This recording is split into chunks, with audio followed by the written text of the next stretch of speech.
Assalamualaikum warahmatullahi wabarakatuh. Perkenalkan, saya Najwa Maizul kelas 7I. Kali ini saya akan mempresentasikan bahasa Indonesia membuka gerbang dunia rangkuman bab 5.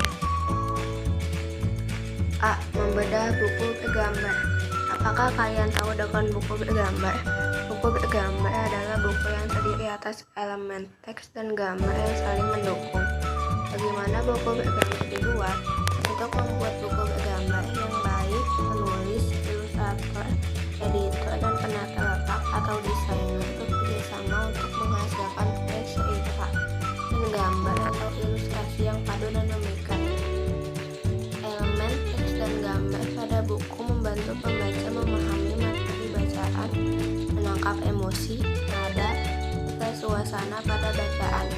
Misalnya, melalui penggambaran gestur, ekspresi wajah, komposisi warna, kalian dapat menafsirkan emosi tokoh yang disampaikan oleh penulis. Kalian juga dapat menafsirkan suasana dan emosi yang dibangun sepanjang cerita melalui pemilihan warna, fokus, dan gerak benda dalam gambar buku. Sebelum menganalisis gambar pada buku hitam dan buku, kenalilah beberapa istilah berikut ini. 1. Nada atau tone.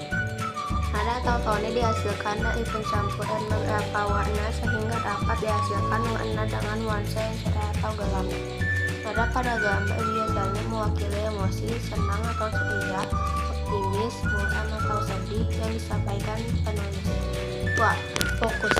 Fokus pada gambar ditunjukkan oleh objek yang ukurannya paling besar atau yang paling jelas pada gambar. Fokus dipilih oleh ilustrator untuk mengarahkan perhatian pembaca kepada objek tertentu pada gambar. B. Mengenal bagian-bagian buku. 1. Sampul buku umumnya memiliki bagian-bagian sebagai berikut. 1. Sampul buku. Sampul depan buku, penulis buku, ilustrator buku, sinopsis buku, kode batang buku, sampul belakang buku, dan punggung buku. 2. Halaman hak cipta membuat informasi tentang A. Pembuat buku. Penulis adalah orang yang menulis materi buku. Ilustrator adalah orang yang merancang konsep gambar dan membuat ilustrasi buku. Editor adalah orang yang memberi masukan kepada konsep naskah dan menyunting teks pada buku. Desainer adalah orang yang merancang dan mengerjakan tata letak pada buku. Anggota tim lain yang bertanggung jawab terhadap materi buku, misalnya penelaah, penanggung jawab, penyelia. B. Informasi tentang penerbit, alamat fisik, dan alamat lain penerbit. C. Informasi tentang hak cipta buku. 3. Halaman dan isi memuat daftar judul bab dalam buku. 4. Halaman penutup buku dapat terdiri atas referensi atau daftar rujukan, glosarium atau catatan, serta biodata pembuat buku. Bagian-bagian buku fiksi dan non-fiksi. Buku fiksi adalah buku yang memuat cerita rekaan atau hayalan. Buku hitam dan pulp merupakan contoh cerita fiksi. Buku non-fiksi adalah buku yang berdasarkan fakta atau kenyataan. Berikut ini contoh-contohnya. Ini adalah contoh buku non-fiksi. Merangkum buku. Kalian telah mengenal bagian-bagian sebuah buku, selanjutnya kalian akan diajak untuk memahami isi buku. Karena hal ini pun merupakan salah satu keterampilan yang penting. Isi buku yang telah kalian pahami dapat kalian sajikan ulang dalam bentuk yang lebih ringkas. Ini disebut juga sebagai rangkuman. Rangkuman bisa kalian dapatkan dengan cara membaca setiap bab dalam buku dengan seksama, lalu menemukan gagasan pokok atau hal-hal penting dalam bab tersebut. Untuk buku fiksi, gagasan pokok dapat ditemukan melalui peristiwa penting dalam alur cerita. Untuk buku non-fiksi, gagasan pokok dapat kalian temukan dengan cara menentukan ide pokok pada setiap paragraf atau hal-hal penting pada setiap bab.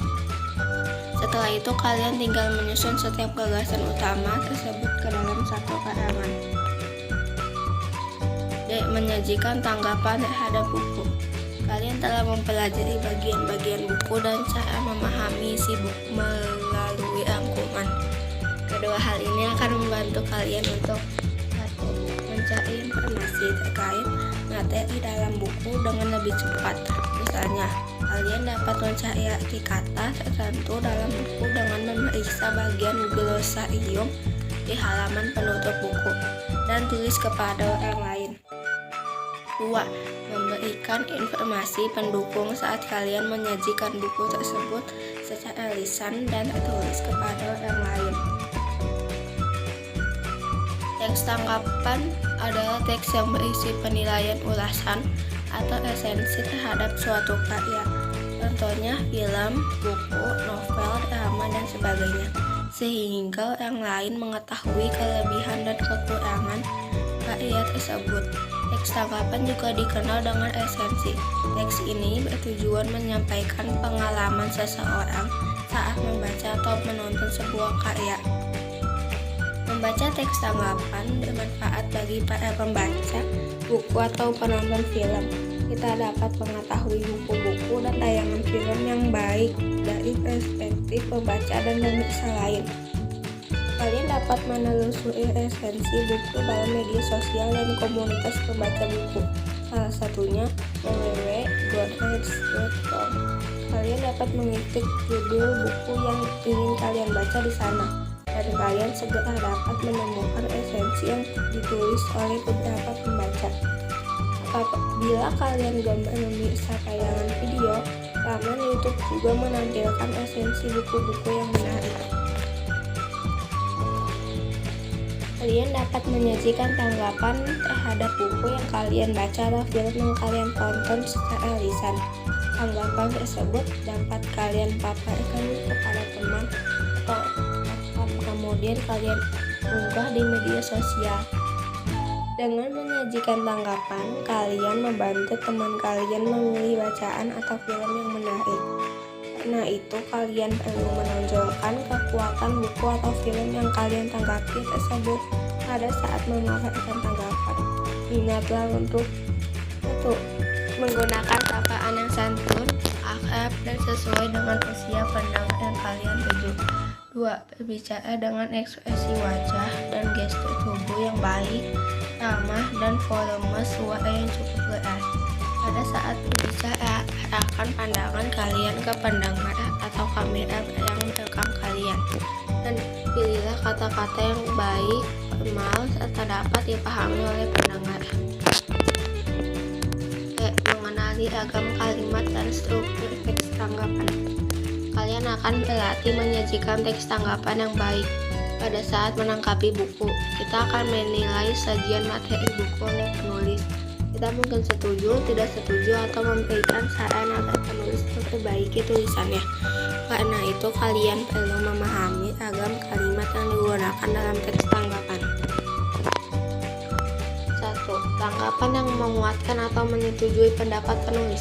Kalimat-kalimat tanggapan menggunakan kalimat persetujuan yang menunjukkan rasa setuju terhadap pendapat yang disampaikan orang lain. 2. Tanggapan yang menolak pendapat penulis.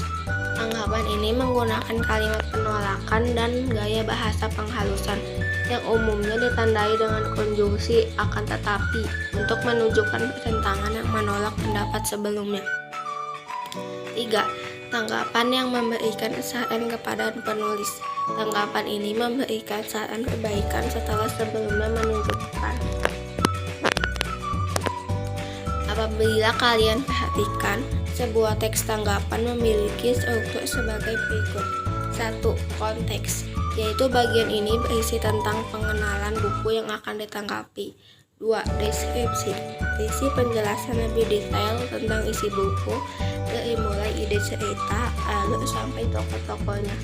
3. Penilaian, bagian ini berisi penilaian pribadi pembaca terhadap buku, termasuk di dalamnya kekurangan, kelebihan, dan saran untuk buku. Terima kasih, sampai di sini dulu. Assalamualaikum warahmatullahi wabarakatuh.